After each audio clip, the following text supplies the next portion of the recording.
Aloha and welcome to the Secret Art of Huna podcast, where I'll be sharing how to use Huna, the carefully guarded spiritual, energetic and healing practices of the ancient Hawaiians, to help you transform those bits of your life that aren't working, to help you find your purpose, or maybe just to help you dump emotional baggage. I'm Dr. Jane Lewis, and 20 years ago I was burnt out, depressed, unfulfilled, disappointed, directionless and deeply, deeply miserable.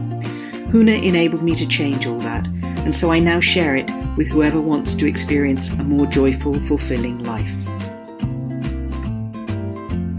I wanted to talk to you about the Hawaiian Forgiveness Code and the philosophy that lies behind oponopono. Another time I'm going to talk about oponopono and take you through the process, but this is really by way of introduction to help you understand what's really going on. And there's a couple of reasons for doing this. The first reason is that, as I've often said before, in Hawaiian culture, the lineage, where the knowledge came from, is incredibly important. It's not just what you know, it's who taught you, who gave you permission to teach, and who taught your teacher. So understanding the lineage also helps bring in the ancestors. When you know your lineage, then your ancestors will line up behind you and beautiful things can happen. And that's something I really want to support you in as I explain the lineage and pass the knowledge to you. That the lineage lines up behind you and you have great experiences with this subject matter. Another reason is that if you follow me on YouTube, I've got some videos up about Huna, and sooner or later you'll come across some Hawaiian comments that what I teach is bullshit because I'm not Hawaiian bloodline, I don't live in Hawaii, and who gave you permission to teach anyway? I know where my lineage comes from. I know where the permission for me to teach comes from. So actually, I'm fine with this stuff. But I think it's important to explain and also to honour the fact that there are people out there who feel that their culture is in some way being appropriated. It's not my intention to appropriate other people's culture. It's my intention to share this culture because I know that the reason that it was shared with my teachers and why my teachers share it with me and gave me permission to teach is because they all believe or believed that the knowledge needs to be out there in the public domain and not just hoarded away. That's why I teach it. I think it's important knowledge and it should be shared. And I only teach what I teach with permission. If I haven't got the permission, I don't teach it. So, for example, back in the early 2000s, I studied Lomi Lomi Hawaiian massage with Auntie Margaret, the doyenne of Lomi Lomi. Now, the only thing I have permission from Auntie Margaret to do is to practice Lomi Lomi, so to give somebody else a Lomi Lomi massage. I don't have permission to teach it. And I have no intention of teaching it, even though I am myself a qualified teacher of other kinds of massage. Lomi Lomi isn't something I teach because I don't have the permission. So, on to the subject of ho'oponopono and forgiveness. Ho'o means to make, pono means right, ponopono is doubly right. Because in the Polynesian languages, when you double a word, you make it doubly powerful. Ho'oponopono is a cultural tradition in Hawaii, and it's something that in the ancient Hawaiian times was believed that you must forgive anything and everything. With the ho'oponopono forgiveness that I teach, there are 3 threads. The first thread is the lineage of the Bray family, which has now passed into the James family. Daddy Bray was a kahuna, a Hawaiian spiritual leader, a Hawaiian cultural leader, and if he was alive now, I think he'd probably be described as an activist because he was a real defender of the Hawaiian culture. In the 1950s, Daddy Bray was arrested for chanting in the Kona marketplace, Kona being the town that he lived on Big Island. At that time, the public practice of any Hawaiian spiritual beliefs was illegal. Daddy Bray was well aware of that, and he did it anyway. Hawaii had only recently become the 50th state. Hawaii 5-0? That's because it's the 50th state. It had only recently become the 50th state, and the practice of native religious beliefs was not permitted. Same was true, by the way, for the Native Americans and all other indigenous people of the United States. So Daddy Bray publicly practiced what he believed, and he got arrested for it.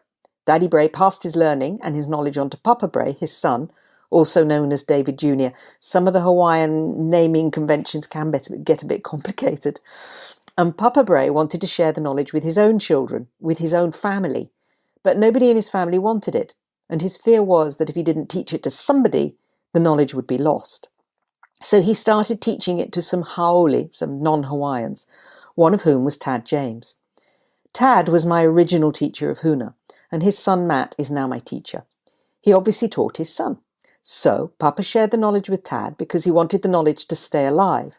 And when Tad first started teaching it publicly, there was a combination of a number of Hawaiian elders who really came together to make the teachings happen, to make the Huna workshop, as it ended up becoming called, to make the Huna workshop happen, to allow the knowledge to be shared so it didn't get lost.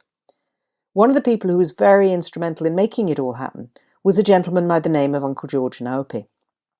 Uncle George was, along with other people like Auntie Dottie, a founder of the Merry Monarch Hula Festival. Hula, Huna, one consonant, big difference. So he was a hula master and had been since the age of 13. But Uncle George was another real defender of the culture. So he created the Merry Monarch Festival as a way of preserving the knowledge in hula, because again, there was a danger that if that knowledge wasn't somehow preserved, then it would be lost.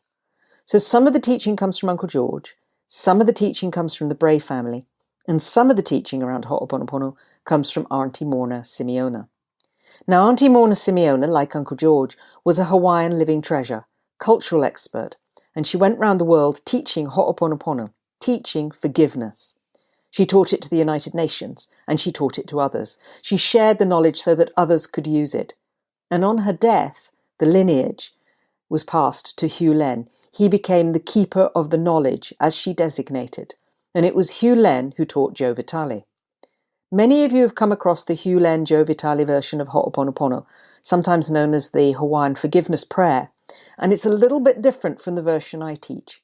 In both versions, you create a stage and you put the people you want to forgive on the stage, but in terms of what you say to them and what you do afterwards, it's a little bit different.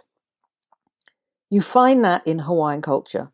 You find there are probably as many Hawaiian versions of Ho'oponopono as there are families in the Hawaiian bloodlines. There are as many versions of all the various things I teach as there are families in the Hawaiian bloodlines. They're different. It doesn't make one right or wrong. It just means difference. The Hawaiians, as they say, believe that forgiveness was absolutely essential. You would forgive people no matter what, and there are a couple of reasons for that. One was that holding on to the revenge, the hurt, the unforgiveness, the feelings that needed to be forgiven would bind your spirit, bind your soul, bind your energy. It would act like a fetter. And I'm sure if you've got somebody you need to forgive, you've had that experience of how it really ties you, it holds you back, it blocks you. A number of my clients have talked about when they've used Ho'oponopono, when they've learned the Ho'oponopono process, and they've done it with somebody with whom they've had a bad relationship or a tricky relationship, it's really given them freedom. Because when you do Ho'oponopono, you don't have to like the person you forgave afterwards. You don't even have to see the person that you forgave afterwards. You simply have to forgive them and let them go. Now, most of this comes from the teachings of Daddy Bray or Papa Bray.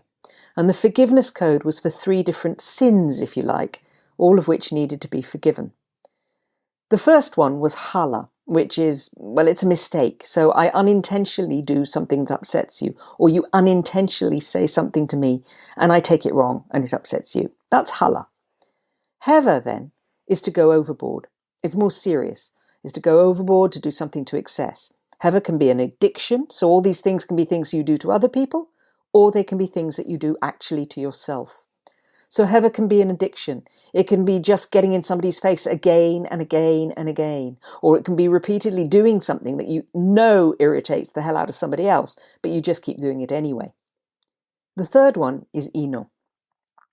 Ino is to deliberately do harm to somebody. And harm could be physical harm, it could be mental harm, emotional harm, it doesn't really matter. But it's the intention and the strength of the harm that you intend to do. All of these, hala, heva, and ino, need to be forgiven. And Uncle George talked about 3 main different ways that you can forgive. The first way is to do it in your mind, and that really is what we're teaching in the Ho'opono process that I teach. The second way is to do it in a face-to-face discussion, and the third way is to do it as a family. It's a family process for forgiveness, and that third way is still very much used in Hawaiian families. Back in 2001, when I was studying Lomi Lomi with Auntie Margaret, Her cousin, Auntie Mona, came along. Auntie Mona was a forgiveness expert. Auntie Mona had studied with her grandfather, who was a priest, a kahu, of a temple locally, and she had become a ho'oponopono expert and social worker. She was telling us that even back in the 50s, before restorative justice was really well known outside of anywhere, I think, except Hawaii, the Hawaiians were encouraging prisoners to meet the people they had hurt so that those people could forgive them. So ho'oponopono is deeply, deeply embedded in the Hawaiian culture. It's a fundamental part of the Hawaiian culture. And it's not necessarily even Huna. It's not even particularly spirituality, except that it does bind your spirit, bind your soul when you don't forgive. So 3 types of sin, 3 ways of forgiving. And in the process that I teach, there are 3 stages. Magic number 3. The first stage is the healing of yourself with healing light. Much of that really comes from the Bray lineage. The second stage is to do the healing in your mind. Say what you need to say to them. Say, I forgive you to them, and have them say, I forgive you to you. That's very much more in Simeona. But as I said, Uncle George and Aope often talked about how ho'oponopono would be done in the mind. The third stage is the cutting of the aka cords. Aka is etheric, sticky stuff that connects you to source and to other people. It's almost like an energetic umbilical cord that goes out, and it exists whenever you think of somebody. If you're related to somebody, if you love somebody, you hate somebody, whether you brush against somebody in a public place, it sets up an aka cord. So the last stage of the ho'oponopono process I teach is from the Bray lineage. I hope that's been useful as a precursor to actually going through the ho'oponopono process as a guided meditation, so you can use it any time you want. And may your ancestors line up behind you, and the ancestors of our lineage line up behind you as you're doing so. If you want to know more about ho'oponopono, if you want help with putting it into practice, or indeed in doing any other kind of release work, then why not hop along to my diary at secretartofhuna.com/diary and book in for a discovery call where we can talk about if I can help you and how I can help you. Look forward to hearing from you. Aloha.